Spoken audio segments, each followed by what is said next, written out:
Right, hello and welcome to the RTÉ Soccer Podcast. This is the first of two episodes that we're putting out today. The first one, I was joined by Alan Cawley, Richie Towell and Paul Corrie to talk about the Men's League of Ireland and also about Ireland's midfield conundrum now that we're in March and obviously Prague is looming large. I'm Raf Diallo and right now I'm joined by Shelbourne's Rachel Graham and my RTÉ Sport Online colleague Anthony Pyne. Hope you're all keeping well.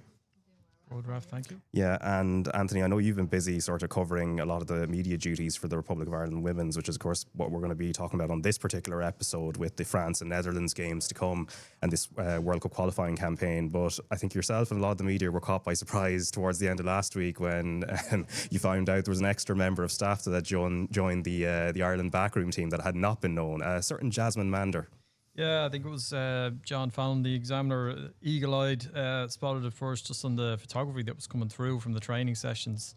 A new face as part of the backroom staff, which is Jasmine Mander, who was part of the Canada backroom team during the 2024 Paris Games. And if people might recall that they were caught up in a scandal at that time over the use of drones. They'd been spying on New Zealand's training sessions, one of their opponents at the Olympics. So she, as the assistant coach at that time to Bev Priestman, she was one of the people who served a year-long ban from football activity, as did Bev Priestman. So she served that ban. She's been open about what happened and explained what happened and how it happened. She hasn't tried to hide the fact. There was a position open. It was advertised, I think, in October or November, a performance analyst position within the FAI's for the Republic of Ireland women's senior team. And she's been brought in. Carla Ward has stood by the decision. She addressed it today and she spoke about the qualities that Jasmine brings, and she's been very impressed with her in this camp. So look, it's another subplot to this. There usually is a few things that pop up around the team and in the run up to these kind of games. But yeah, it was one of the things that was mentioned in this morning's press conference. Yeah, now in terms of cameras that'll actually be on the game tomorrow, we have the match live on RT2 and the RT Player, Ireland versus France. Coverage from 7 o'clock on the TV, commentary on especially extended Inside Sport, also on RT Radio 1. And in terms of the expectation for Ireland, I suppose, Rachel, there is a certain comfort zone in sort of knowing that you're going in as the underdog, and that actually might suit Ireland in a sense. Yeah, and look, that's probably the word that you've heard a few players saying now in their interviews and keep mentioning about being an underdog, and that's obviously the mentality of them now going in, probably the mentality all week in their training session, probably word keeps getting brought up. And look, we're well used to being an underdog. It's a role that we've played before. It's a role we've played really well. So look, I think when you're going into a game as an underdog, you just take it for what it is and accept that, look, you're not going to have a lot of possession, and just try and make the game as hard as we possibly can for France and try and frustrate them as much as we can. And that's obviously the way Carl is approaching the game. We've seen her narrow the pitch. I think it's as narrow as they're possibly allowed make it. So obviously just trying to get every kind of them 1% that they can get. So yeah, look, I think accept it. We are going to be the underdog. We're going to be behind the ball a lot of the time. So look, we have done it before and we can do it well. And I think, going into the game, and when you are playing games like this, you have to, not give easy chances away to France. And we've probably seen that a little bit against Belgium, where I think it was the second goal away from home and the ball's into Caitlin Hayes and it's kind of half cleared and falls to the Belgian player's feet and it's in our goal 2 seconds later. So it's them kind of things we need to really avoid. And even, silly free kicks, we done it away to France the last time, and Heather Pyne, it was a player went by her and she pulled her jersey back, but there was no need for it. The player was going nowhere and we had other players behind the ball, and again the ball's put in the box in the back of our net. So silly things like that. And even in that game, we were 5 minutes in, we're 1-0 down. It's all them things we kind of need to, think about when we're approaching the game, where start the game well, and when there's such a big build up to a game as well, and there's so much kind of hype and excitement. It's our first game of the new year, and you can always be too excited going into a game and your adrenaline's too high, and you make a stupid tackle in the first few minutes or close a ball that you're never going to win, and you're leaving space behind you, and they exploit it then. So I think, approaching the game the right way, we're going to be the underdogs.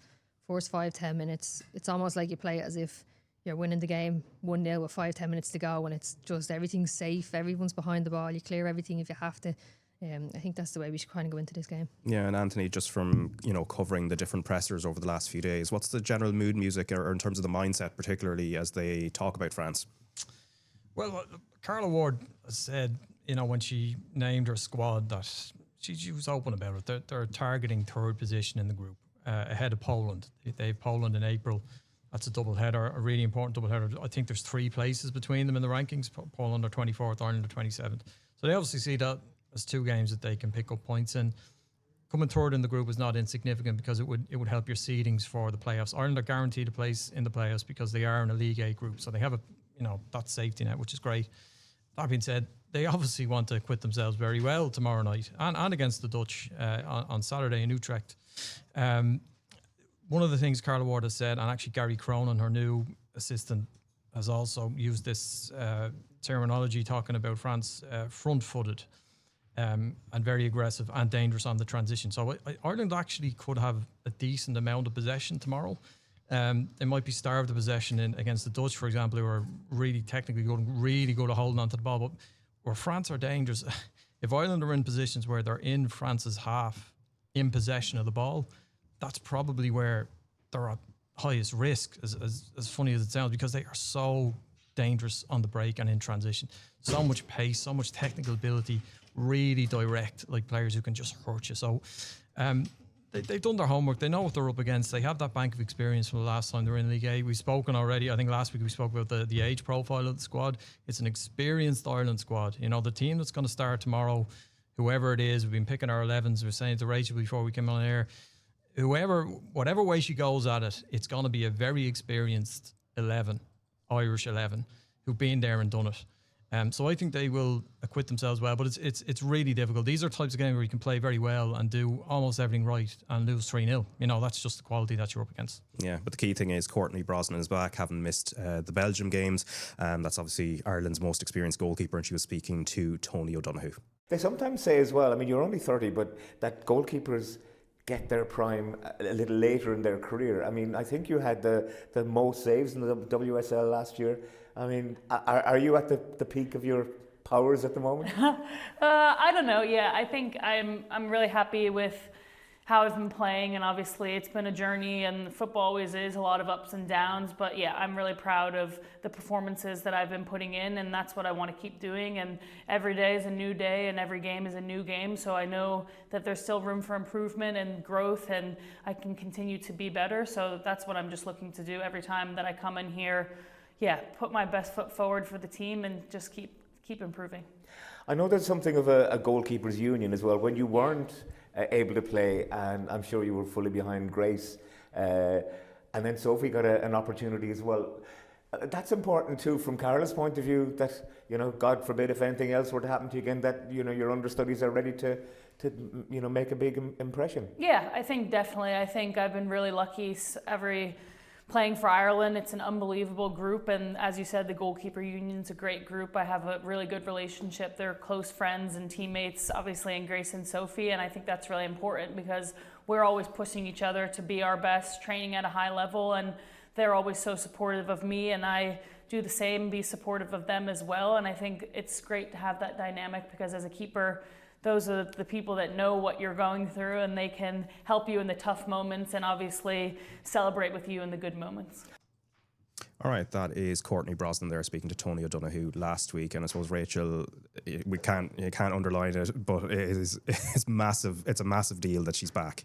Yeah, and I think we've seen that in the last the 2 games against Belgium that we could watch, and I think when your first choice keeper is out, it's almost like a bit of nervousness comes into your back line and the rest of your team. And I think Grace probably, didn't command as much as Courtney would, or didn't give as much confidence as Courtney would. And look, understandably, she's had to sit and watch for a long time, and then you get your big moment. It's such a big game. You're obviously going to be really nervous. So I think having Courtney back is going to be huge for us. I think it'll just set us a little bit. And even her performances, she mentioned them there, she's really kind of, been one of our big players in the last couple of years, and even now she's just got a new contract with Everton, so hopefully that has her high on confidence. Hopefully coming into this game she's really excited to be back and raring to get going again. And I think if you do get anything out of the game, or when you're playing big kind of teams and you get something out of it, your keeper will always have an unbelievable performance, and they'll always probably make 3 or 4 unbelievable saves, or have 3 or 4 big moments in a game. So that's probably what we're going to need from Courtney if we are to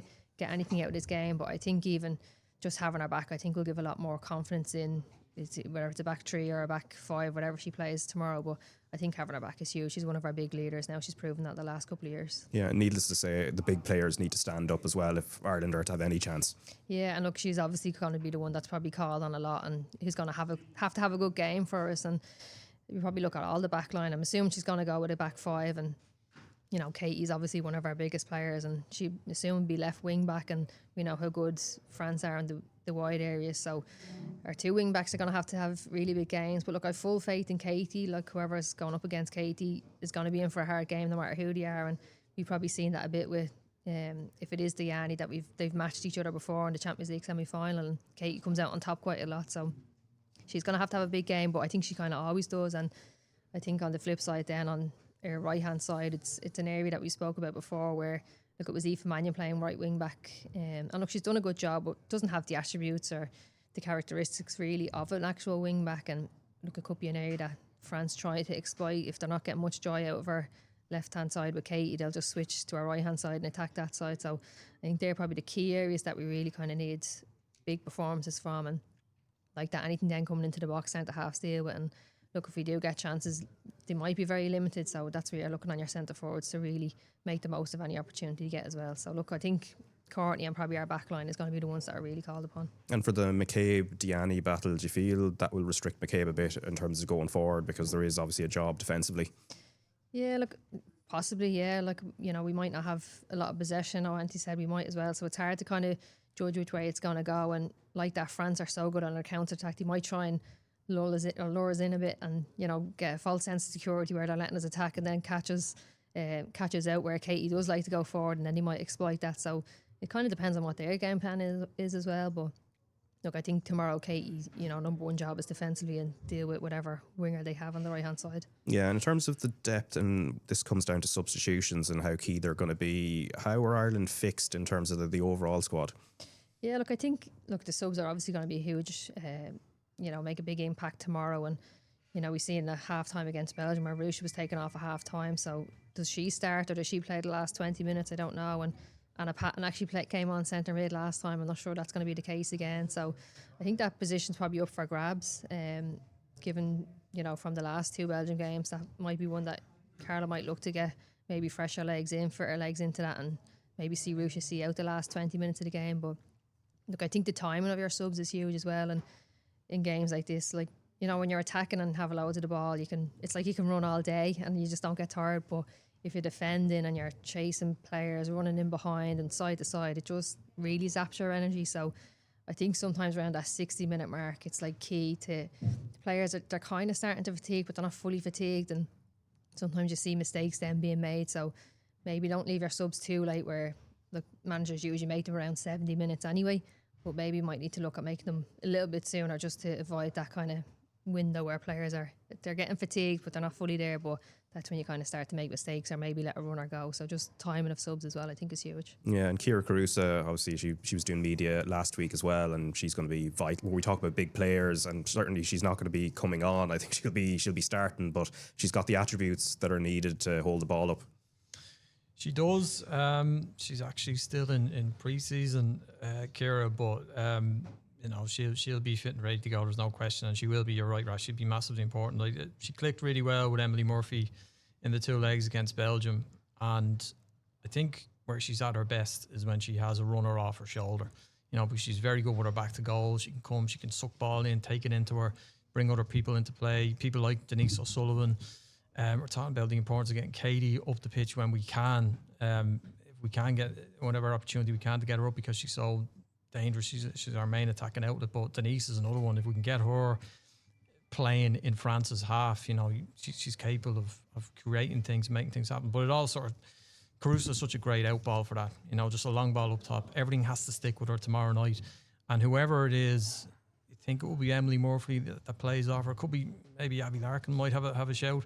But someone with pace and you know, the ability to run beyond her and just try and stretch France a little bit. I mean, when they bet France in Parc Equive a couple of years ago, I know it was a much changed France in that game, but one of the key things, or two of the key things in that game, were Julianne Russell and Leanne Kiernan were in that side. So when Ireland absorbed pressure, they always had an out ball, just being able to knock that ball down the channel or just knock it up towards the two French centre halves. And rather than have time to take it down and start again, they've got these two people just running into space, constantly turning them, asking questions. It's very, very important, you know, for Ireland to counterpunch France tomorrow. They can't just lean back on the ropes for 90 minutes. They're too good. You can't do that against top teams. So, yeah, Kira will be massively important. And as I said, the likes of Emily and Denise, if you can get up the pitch and offer support. In terms of questions being asked of France, obviously we saw them in, you know, quite closely at the Euros last year, where they impressed during the group stage, and then they get to the quarterfinals and they run into Germany, and Germany get the better of them. And then since then, Germany have got the better of them very narrowly in the Nations League, and I think then the French beat the Swedes very narrowly again in terms of the third, fourth place playoff in that competition. They're obviously exuberantly talented, but there's always a little bit of something to prove with France, it seems. Yeah, and like we always speak about them being like a really top nation, one of the best teams in the world, but they don't ever really win anything, and like they're not even really getting to finals either. So there is that something that's always, maybe it's a bit of belief that's lacking, and even now they've a couple of players missing out of this squad. I believe there's reports that two of their keepers are injured. Their number 1 and number 2, and Batcha is out. Their centre forward is out as well. So look, that might start creeping in, where they start maybe having little bits of doubts if they're already a bit low on belief. And last time they came here, they lost the game, so that could also be in their mind. So if it is a belief thing, then you kind of play on that, and you know, keep yourself in the game as long as you can and play on that, and they'll start to kind of maybe doubt themselves. Their doubt will creep in. They might start getting frustrated doing silly things. But yeah, look, for all the players that they have and how good they are, they're probably not a team that are doing as well as they should be. But look, on the flip side of that, you know, we're talking about they're only getting to the quarterfinals of the Euros, and we're not even getting there. So it's easy to say that when you're playing against the top teams in the world and the best teams in the world. It's easy to kind of pick holes in them. But look, if we were to get there, I don't think we'd be doing probably much better than France would either. Yeah. Now, it's one of two big games we obviously have this week. The Dutch game is coming on Saturday, so coverage at 7:15 on RTÉ2 and the RT Player, and there will be commentary on Extended Saturday Sport on RTE Radio 1. And obviously, both games will have a live blog on rte.ie/sport. Now, Anthony, I suppose there isn't much mention of the Dutch game, I imagine, in the build-up to the France game, given, I suppose, the cliche of you take it one game at a time. But has there been much mention of that in terms of targeting? No, there hasn't, to be honest. I mean, it was Gary Cronin sort of speaking about some of the work he's been doing. This is his first camp with the team, and he did mention that they expect the Dutch to be a little more patient and possession-based than France, who are just extremely dynamic. But there hasn't really been much talk about it. I think it's just all focus on tomorrow night. You know, try and do themselves justice. They will have taken a lot from the defeat of Belgium over the two legs. That was really, really big for this team. And look, I mean, the game in Metz, France on another night, it could have been 5-6, 7-0. It also could have been 1-1 because Ireland, they hung tough. The goal they gave up was soft. It was from a set piece. It was, you know, they're avoidable goals from Ireland's point of view. Whatever about conceding like from 30 yards out, or a brilliant piece of attack and play for France, you hold your hands up. Corners, free kicks, they don't want to, they'd be kicking themselves, and they were kicking themselves after that. But at the end of the game in Metz, they had a great chance. Leanne Kiernan broke into the box. She had Katie McCabe inside her, and she opted to shoot and hit it into the side netting. So they've also gone to the likes of Sweden. You know, in the World Cup, the last time they made it to the World Cup, they went to Sweden and drew 1-1. They know what it's like to take these teams on, to live without the ball for long spells, to come through rocky patches, and to nick a goal when they get a chance. So, you know, I think there's a sort of bullishness and a quiet confidence in the squad around tomorrow and for Saturday, albeit, you know, they know what they're going to come up against. Yeah, now obviously the Dutch, by the time we get to Utrecht, they will have played Poland, and interesting, they drew 0-0 with them in a friendly after the Euros, and they're on a 3-game winning run, and obviously with the caveat of we don't know what happens against Poland, but those came against Canada, Portugal and South Korea, and you're looking at this potentially as one where there is a realistic, well, compared to the France game, of actually nicking a point, or even away on the road in Utrecht. Yeah, and look, you know, we spoke about drawing with Sweden before. It was a good few years ago now, but we drew away with the Netherlands before. Yeah, I as remember well. that. Yeah, can't remember what year, but I think it was Colin Bell was the manager at the time. So Like, we can do these, we can achieve these, but it is about being clever. And Anthony was right in saying that probably a much more kind of technically gifted team where they're kind of playing much kind of prettier football and trying to pull you out of position rather than catch it, you know, or eat space up in behind you. So, look, it is possible. We've done it before, but it's obviously going to be really tough. And like Anthony was saying, like, there's just been so much focus on this French game, and sometimes it's almost not that you forget about it, but you'll play France Tuesday, say travel Wednesday, and then you train Thursday, and then it's almost like, okay, we're in 2 days before a game, and it kind of just creeps up on you. So we can't really forget about it. It is potential for us to get a point, and I think like the 2 Poland games, like, they're definitely not going to be just an easy 6 points for us. And I think if we can get a point against the likes of the Netherlands, I think it could prove to be, you know, a big difference come the end. And we know Poland have drawn with them recently, so they're probably thinking the same, potentially even maybe beating them. So if we are to try and get that third spot, I think a point against the Netherlands could be huge. If we can get 2 points against the Netherlands, even bigger. But yeah, no, I think we need to not fully focus on the French game and completely forget about this game, because this could be a real turning point come the end of the group. Could there be a sort of a risk of fatigue as well, just with the amount of energy that goes into preparing for France, and then, you know, you kind of have to go again very quickly then particularly away on the road as well? Yeah, and look, even obviously physically fatigued players will have a tough game tomorrow, but even I was saying, like, the emotional fatigue where you're so fully focused on France, and then when the game is finished, it's like a bit of a come down, and you know, you're completely drained, and then you've not pretty much only a couple of days to kind of get yourself picked back up and mentally prepared and as hyped up again for this Dutch team. So I think, again, like we were saying, subs earlier on is going to be huge. The squad is going to be huge for these 2 games. Whoever starts the game, whoever finishes the game is going to be huge. But look, it is obviously with the travel, it makes it even difficult. But I think you could see probably fatigue in the Netherlands game, probably see players cramping early enough in the game, and that's due to the physical side of the French game, the travel, but sometimes the emotional side drains it as well, where we've probably built up to this French game for probably nearly 2 weeks at this stage. Players have thought about it probably for 2 weeks, and then it's, you know, also full on the last couple of days, all the press conferences.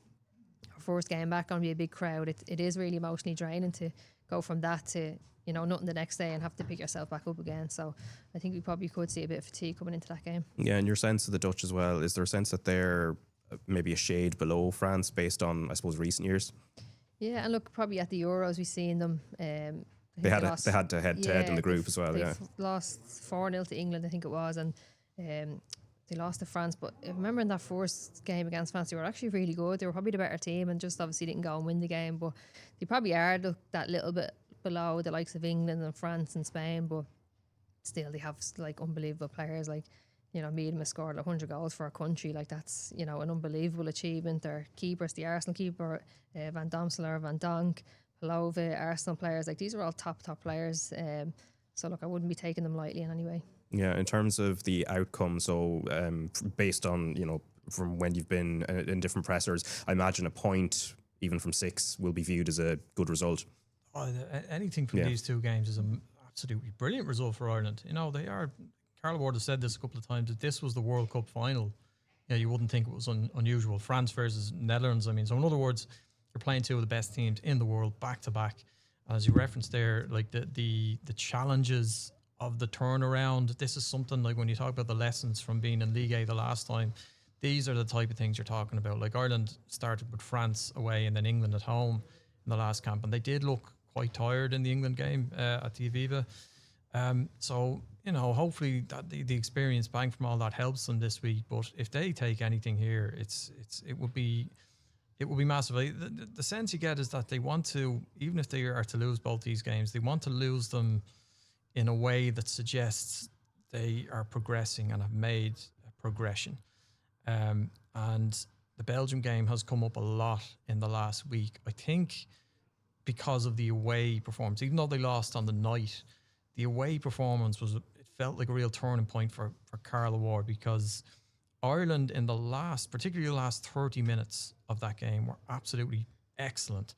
You know, the whole momentum had changed in the tie. They'd gone 2-0 down, so they'd coughed up their lead. It was, you know, fairly boisterous partisan atmosphere in the ground. Everybody expected Belgium just to kick on and kill them off, and they wrestled back control of that game, and then Abby Larkin nicked a goal that ultimately won the playoff for them. So they've taken a lot of confidence from that, and rightly so. And they won't be daunted by going to these places either. I think this is where they want to be. You're back on Broadway when you're in League A. With all due respect to the teams and the countries in League B, like going to Utrecht to play the Dutch and going to Gdansk to play Poland and Sweden and in Stockholm the last time. Like that's what any professional footballer wants to do. So I think they're looking forward to it and excited about it. And we'll see how they get on. But yeah, for sure, like a point from either of these games would be massive, Raf. Yeah, and whether it's a point or not, I suppose, as Anthony's kind of outlining, the important thing is there are lessons playing teams of this level consistently over the period of a few months. Yeah, look, we fought so hard to get into League A. This is what we wanted, so you can't kind of say, I don't really fancy playing these games anymore. But look, as a player, and the players have mentioned it as well, these are the games that they want to play. And even as fans, these are the ones we want to go see. And, with all respect, going and seeing Slovenia play, like, it's just, we don't know their players, but when France come, when the Netherlands come, like, we know these big kind of superstars, the faces of women's football all around the world. So these are, enticing. These are what get fans in to watch games. But we're probably too good for that League B. And then this League A, we're obviously going to be maybe the fourth seed. Us and Poland aren't too far away from each other. But look, these are definitely the games you want to play. This is where you learn. This is when you look back in your career. These are the games that you're going to remember. You're not going to remember, winning 4 or 5-0 against some Slovenian team. These are the ones that we look at. I faced the biggest players in the world, the best players in the world, and I held my own and I played well. So that's the thing that motivates you. And I think so early on in this group as well, where we still have a lot of hope.